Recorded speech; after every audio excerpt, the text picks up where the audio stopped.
Hi, my name is Caitlin Williams. I'm 21 from Oklahoma. And I'm gonna try to make this shorter because every time I do it, I get tired of saying it. This is my story of how I found out I had or have brain cancer. So it started with foot drop.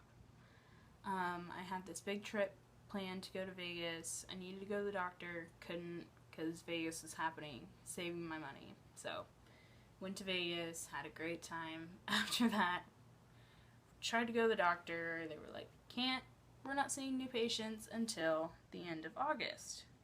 And this is at the beginning of July. So my mom said, no, we're going to take you to the ER, like, as soon as possible. So Monday rolls around. She takes me to the ER, her and my grandma. And they're trying to figure out what this is, what is causing my foot drop. For anyone that doesn't know, foot drop, it's basically, or my case of foot drop at least, is I can feel everything, but I can't control my foot. It just kind of like hangs there. I can move it down, but I cannot move it up, like towards my chin. So it's just kind of like dead weight, basically. So they're like, okay, what is causing this? So they do a CT scan to kind of try to see what this is. And they find a white mass on the top left part of my brain. So they did an MRI to get a better look at it. And they're like, okay, this is something.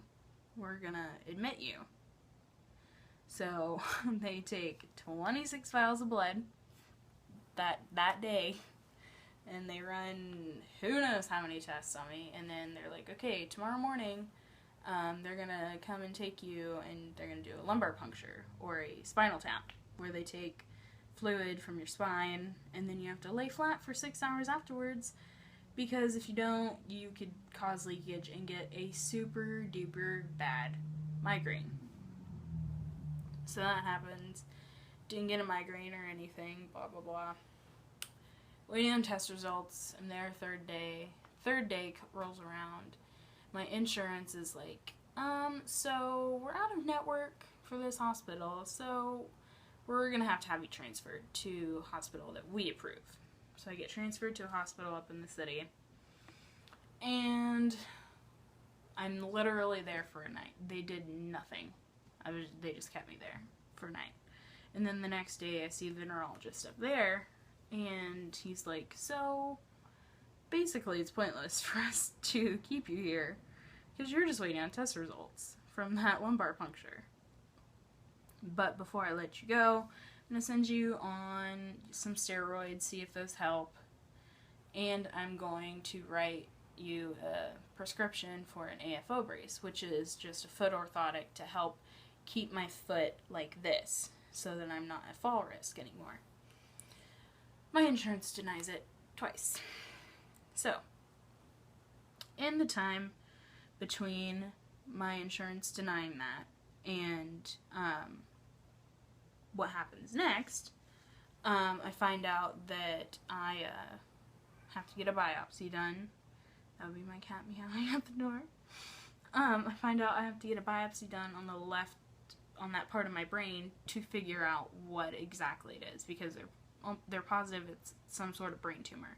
But they need to find out if it's benign or malignant so they can treat it properly.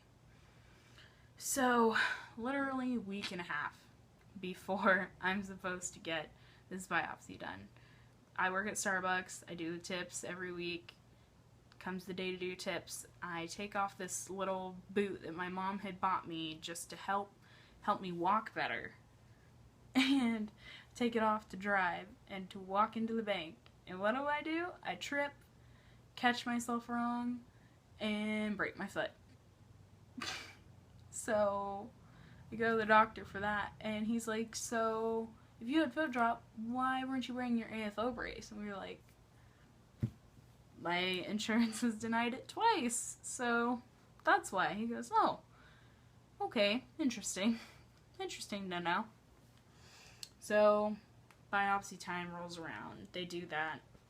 It went fine. I was really nervous for it. I had nothing to be nervous for, really. I mean, the procedure went normally as it should, and I was in the ICU overnight one night, and then they let me go the next day.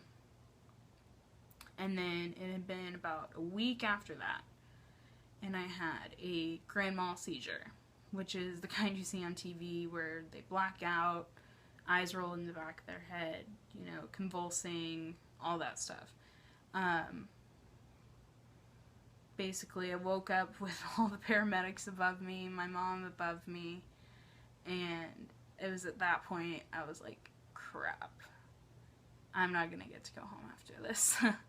I'm gonna have to live up at my mom's house, which sucks, but I knew it was necessary now. So, I had that seizure, they put me on medicine for it. I had a few more after that. They upped my seizure medicine, but it wasn't as bad as the first one. I was like aware and awake for the other ones that I had, but they still kind of, it stressed me out. It wasn't fun to have them, you know. And then they have me on two seizure meds now, and that's been doing really well. I just have very, very minor seizures now. Can't even hardly tell that I have them, so that's good. And then I got my results back from my biopsy. Found out that I have an anaplastic astrocytoma grade 3. So, where it's at, though, they can't just remove it, they have to treat it with radiation. Because if they remove it, it has the chance of probably paralyzing me. Which, that's no fun, so we're gonna have to do radiation. So we're waiting to find out when that's going to happen.